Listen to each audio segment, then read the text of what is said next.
என் அன்பு ரெட்ரோ ஆன்மீகம் நேயர்கள் அனைவருக்கும், என் அன்பு சகோதரருக்கும் என் அன்பு வணக்கங்கள். சார், நம்ம நிறைய விஷயங்களை கேள்விப்படுறோம் சார். அப்படி மிக முக்கியமாக கேள்விப்படுறது என்னன்னா, இந்த சனி பயிற்சினா என்ன அப்படின்றது. அதில் இன்னொரு அடுத்த அப்கிரேடட் லெவலில் ஒன்று சொல்கிறாங்க, சனி வக்கர பயிற்சி அப்படின்னு. எங்களை மாதிரியான ஆட்களுக்கு நிறைய கன்ஃபியூஷன் இருக்கு. இந்த சனி பயிற்சினா என்ன, சனி வக்கர பயிற்சினா என்ன? இது ரெண்டுமே வேற வேற. இது இரண்டுமே ஒன்றுன்னு சொல்ல முடியாது. சரி சார். சனி பெயர்ச்சி அப்படின்னா ஒரு கிரகத்துல இருந்து மற்றொரு கிரகத்துக்கு போகிறது, ஒரு ராசியில இருந்து இன்னொரு ராசிக்கு போகிறது, முன்னோக்கி செல்வது. அதுதான் நம்ம கிரக பெயர்ச்சி அப்படின்னு சொல்றோம். இப்போ மீன ராசியில சனீஸ்வரர் இருக்கார். மேஷ ராசிக்கு போகும்போது அது சனி பெயர்ச்சி. ஆனால் வக்கர பெயர்ச்சி அப்படின்னா, வக்கரம்னால என்ன அர்த்தம்? பின்னோக்கி போவதுன்னு அர்த்தம். பின்னோக்கி போவதுன்னா கும்பத்தை நோக்கி போறாரா அப்படின்னா, ஜென்ரலாக ஒரு வக்கர பெயர்ச்சி அப்படின்னு சொல்லும்போது எந்த கிரகமும் வக்கரமாகி கும்பம் வரைக்கும் போவார். நம்ம குரு பெயர்ச்சியில் கூட அதிசாரமாக அவர் சிம்மம் வரைக்கும் போறாரு அப்படின்னு நம்ம சொன்னோம். ஆனால் அதனுடைய நிழல் பின்னோக்கி கும்பம் வரைக்கும் வரும் அப்படிங்கிறது தான் உண்மை. சனீஸ்வரர் இருக்கிறது கும்பத்தில், அந்த நிழல் பட்டாலும் அவர் அங்கே வருவாரா அப்படிங்கிறது கொஞ்சம் யோசிக்க வேண்டிய ஒரு விஷயம். இந்த வக்கரன் ஏற்படும் காலத்தில் 135 நாட்கள் வருது. இந்த வக்கரன் இருக்கு. 27/7/2026 விடியற் காலையில் 1:14 சனீஸ்வரர் வக்கரம் ஆகிறார். 11/12/2026 காலையில் 5 வக்கர கதி நிவர்த்தி. சார், தனுசு ராசிக்கு இந்த சனி வக்கர பயிற்சி எப்படி இருக்க போகுது? அர்த்தாஷ்டம சனின்னு சொல்லுவாங்க.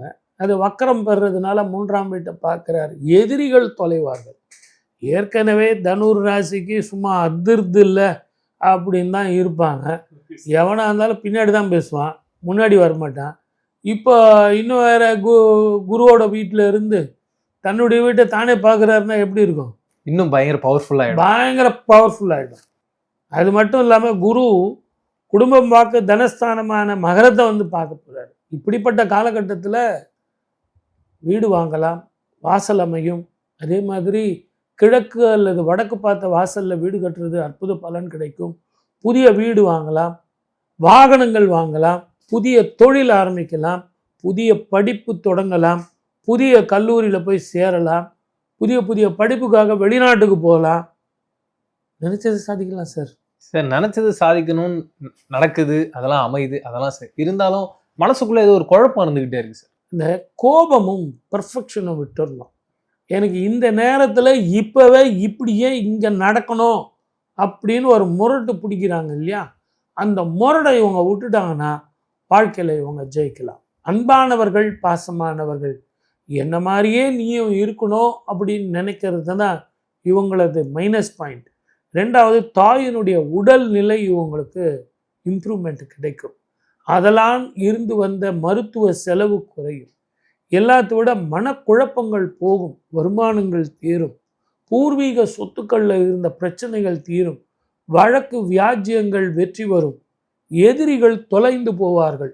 மொத்தத்தில் இவங்களுக்கு ஒரு அற்புதமான காலம். சரி, இப்போ ஏற்பட்ட ஒரு அற்புதமான காலகட்டத்தில் எல்லாம் பண்ணாலும் வெற்றின்னு இருந்தாலும் வீட்டில் இருக்க கூட பிரச்சனைகள், மிக முக்கியமாக நண்பர்கள் கூட தொடர்ந்து பிரச்சனைகள் வந்துக்கிட்டே வராது சார். இந்த காலகட்டத்தில் வீட்டில் இருக்கிறவங்களாம் பிரச்சனை வராது, நண்பர்களோடையும் பிரச்சனை வராது. இன்னும் கேட்டால் இவங்களுக்கு நண்பர்கள் ரொம்ப ஜாஸ்தி. தனுர் ராசிக்காரர்களுக்கு எப்படின்னு கேட்டிங்கன்னா, நிறைய ஃப்ரெண்ட்ஸு, நிறைய பேருக்கு ஹெல்ப் பண்ணுவாங்க, நிறைய பேர் இவங்க இன்டராக்ட் பண்ணுவாங்க, பேசுவாங்க, அவங்களுக்கெல்லாம் சொல்யூஷன் தருவாங்க, மிகப்பெரிய ஆட்களாக இருப்பாங்க. அவ்வளோ சீக்கிரம் சண்டை போட மாட்டாங்க. சரி, கடன் கொடுக்கலாங்களா? இவங்க கடன் கொடுப்பாங்க, ஆனால் திருப்பி அதை வாங்குவாங்களான்னு தெரியாது. அதனால் வேணான்னு சொல்லிட்டா இவங்க கொடுக்கலாம். தனுர் ராசிக்காரர்கள் எப்போவுமே என்னன்னு கேட்டிங்கன்னா, கடன் கொடுத்தா கேட்க மாட்டாங்க, கௌரவம் பார்ப்பாங்க. நான் போய் எப்படிப்பா அவர்கிட்ட கேட்குறது, அவரே பாவம் கஷ்டம்னு சொல்லி என்னை கேட்டார், அவர்கிட்ட போய் நான் எப்படிப்பா கேட்பேன் அப்படின்னு சொல்லிட்டு ரொம்ப நர்வஸாக ஃபீல் பண்ணுவாங்க. அதே நேரத்தில் இவங்க கேட்க ஆரம்பித்தாங்கன்னு வச்சாங்களேன், நச்சு எடுத்துருவாங்க, எனக்கு இப்போவே வேணும் அப்படின்வாங்க. ஸோ த டூ எக்ஸ்ட்ரீம்ஸ் அவங்க. அதனால் இவங்க ரொம்ப கேர்ஃபுல்லாக ஃபினான்ஷியலை மட்டும் ஹேண்டில் பண்ணுறது ரொம்ப ஜாகிரதையாக பண்ணோம். முடிஞ்ச வரைக்கும் நண்பர்கள் உறவுகளில் பணம் கொடுக்காமல் இருக்கிறது நல்லது. ரொம்ப அழகாக எல்லாம் எக்ஸ்பிளைன் பண்ணீங்க. இப்போ கிரகங்களுக்கும் இந்த சனி வக்ரன் அப்படின்றது பாதிப்பை ஏற்படுத்துங்களா? கண்டிப்பாக உண்டு. இப்போ குரு வந்து வக்கரமாகி அவர் வந்து சுபராக இருந்தால் கூட சில நேரங்களில் வக்கரம் ஏற்படும் போது அவர் அசுப பலன்களை கொடுக்கக்கூடியவர். இங்கே இவர் வந்து அசுபராக இருந்து வக்கரம் ஏற்படும் போது தன்னுடைய வீட்டை தானே பார்க்க போகிறார், தன்னுடைய கும்ப ராசியை தானே பார்க்க போகிறார். ஆகவே இந்த 7.5 சனி, அஷ்டம சனி, அர்த்தாஷ்டம சனி, ஜென்ம சனி இவர்களுக்கெல்லாம் ஒரு ஔஷதமாக ஒரு 5 மாதம் ஒரு ரிலீஃப் கிடைக்கிற மாதிரி இருக்கும். ஒரு சில பேருக்கு ஷஃப்லிங்னு சொல்லுவாங்க இல்லையா, அந்த மாதிரி ஏற்ற இறக்கம், மாற்றங்கள், இடமாற்றங்கள், தொழில் மாற்றங்கள், வருமான மாற்றங்கள், இது எல்லாம் கொஞ்சம் சேஞ்சஸ் கண்டிப்பாக இருக்கும். இந்த 5 மாதத்தில் நிறைய மாற்றங்கள் இருக்கும். அது பணப்பிரச்சனையாக இருக்கலாம், மனப்பிரச்சனையாக இருக்கலாம், தங்கம் வெள்ளியினுடைய விலை ஏற்ற இறக்கங்கள், ஷேர் மார்க்கெட் ஓரளவுக்கு அப் அண்ட் டவுன்ஸ் இருக்கலாம், போர் பதட்டம் இருக்கலாம். இருந்தாலும் இந்த வக்கரம் வந்து மிகப்பெரிய பிரச்சனையை கொடுக்காது.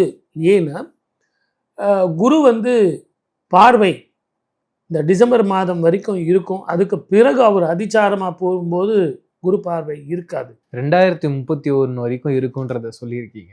அதுக்கப்புறமா இந்த பிரச்சனைகளாம் சரியாகி மறுபடியும் ஸ்மூத்தான ஒரு வாழ்க்கையை மக்கள் வாழ முடியுமா? 2031 வரைக்கும் இந்த பலன்கள் வந்து இருக்குமே. அதுக்கு பிறகு நமக்கு இது பழகி போயிடுமா, இல்லை அதுக்கு பிறகு நமக்கு சுபமான நல்ல பலன் கிடைக்குமான்னு கேட்டிங்க. அது உண்மையிலே ஒரு நல்ல இதுதான். ஏன்னா இவ்வளோ கஷ்டப்பட்டு இருக்குமே சார், ஒரு நல்லது நம்ம நேர்களுக்கெல்லாம் நீங்கள் சொல்லணும் இல்லையா அப்படின்னு சொல்கிறது. இந்த சான்றிதழ் நான் ஏற்கனவே சொன்ன படி பார்த்தீங்கன்னா இந்த பூலோகத்தினுடைய உருவ அமைப்பு மாறி இருக்கு. இருந்தாலும் இந்த 2031 பிறகு நல்ல சந்தோஷமான சுமூகமான வாழ்க்கை நிச்சயமாக வந்து சேரும். அடுத்து 60 வருஷங்கள் பொறுத்து தான் உங்களுக்கு மீண்டும் சில மாற்றங்கள் இந்த பூமியில் ஏற்படும். ஆனால் ஜோதிட ரீதியான விளக்கங்கள் இதை சொல்லும்போது சனி தசை நடப்பவர்கள், செவ்வாய் தசை நடப்பவர்கள், அதே மாதிரி செவ்வாயினுடைய ஆதிக்கம் பெற்ற ராசிகள், சனீஸ்வரர் ஆதிக்கம் பெற்ற ராசிகள், 7.5 சனி நடப்பவர்கள், அஷ்டம சனி நடப்பவர்கள், அர்த்தாஷ்டம சனி நடப்பவர்கள், இந்த ராசிக்காரர்களும் கொஞ்சம் கவனமாக இருக்கணும். அதுக்குன்னு உடனே பயந்தா பிரயோஜனம் இல்லை, கொஞ்சம் கவனமாக இருக்கணும். அது எதில் பாதிக்கும் அப்படின்னு கேட்டிங்கன்னா பயணத்தில் வந்து பிரச்சனையை கொடுக்கும். நேரத்துக்கு சாப்பிடணும், நேரத்துக்கு தூங்கணும், தெளிவில்லாமல் நம்ம வந்து தூக்கத்தை விட்டுட்டு நிறைய டிவி பார்க்குறது, செல்லு பார்க்குறது, அதே மாதிரி நிறைய நேரம் உழைக்கிறது, ரொம்ப நேரம் இரவு முழுதும் கண்ணை ஸ்ட்ரெயின் பண்ணுறது அப்படிங்கிறது உடல் ரீதியான சில பிரச்சனைகளையும் மனோ ரீதியான சில பிரச்சனைகளையும் அந்த சனி வக்கர காலத்தில் பிரச்சனைகள் அதிகமாக இருக்கும். பெண்களுக்கு கர்ப்பப்பை சம்பந்தமான பிரச்சனைகளும் வயிறு நரம்பு கர்ப்பத்தடைகள் பிரச்சனையும் இது இருக்கத்தான் செய்யும். மொத்தத்தில் கவனமாக இருந்து சூரிய நமஸ்காரம் பண்ணி அம்மனை வழிபட்டு குலதெய்வ வழிபாடும் தர்ப்பணங்களும் ஒழுங்காக கொடுத்துட்டு வந்தால் மழை போல வர்ற பிரச்சனைகள் பனி போல மாறும். டிசம்பர் மாதம் 11ஆம் தேதி வரைக்கும் சனி வக்கரன் இருக்கிறத நான் உங்களுக்கு சொன்னேன். ஆனால் டிசம்பர் மாதம் 5ஆம் தேதி ராகு கேதுன்னு சொல்லக்கூடிய 2 கிரகங்கள் மாறுறாங்க. அது மாறும்போது வக்கரகதியில் இருக்கும்போது இந்த மாற்றங்கள் இன்னும் சில பிரச்சனைகளை தரத்தான் செய்யும். அதுவும் சனீஸ்வரர் வீடான மகரத்துக்கு ராகுவும், சந்திரன் வீடான கடகத்துக்கு கேதுவும் போகிறாங்க. இப்படிப்பட்ட காலகட்டத்தில் தான் குருவனுடைய பார்வையும் சனீஸ்வரருக்கு இல்லாமல் அதிச்சாரமாக சிம்ம ராசிக்கு போக போகிறார். இப்படிப்பட்ட காலகட்டங்களில் அரசியல் மாற்றங்கள், அரசியல் தலைவர்கள் பயணத்தில் மிக கவனமாக இருக்கணும். பேரும் புகழும் கொண்டவர்கள் அத்தனை பேரும் மிக மிக ஜாக்கிரதையாக சாப்பாட்டு விஷயத்தில் இருக்கணும். நேரத்துக்கு சாப்பிடணும், நேரத்துக்கு தூங்கணும். இதை எல்லாத்தை விட பெண்கள் வந்து இடமாற்றத்திற்காக வெளிநாடோ வெளி மாநிலமோ நான் போகிறேங்கிறத கொஞ்சம் தவிர்த்துட்டு நம்ம இங்கேயே இருக்கிறது, கொஞ்சமாக சம்பளம் வாங்கினாலும் பிரச்சனை இல்லாமல் உடல் ஆரோக்கியத்தோட மன நிம்மதியோட நம்ம இங்கே இருக்கலாம் அப்படிங்கிறது ஒரு உண்மை. Thank you very much sir. நிறைய விஷயங்கள் பேசணும். மீண்டும் சந்திப்போம். நன்றி. வாய்ப்பளித்த அத்தனை நல்ல உள்ளங்களுக்கும் நன்றி. வணக்கம். சர்வே ஜனா சுகினோ பவந்து.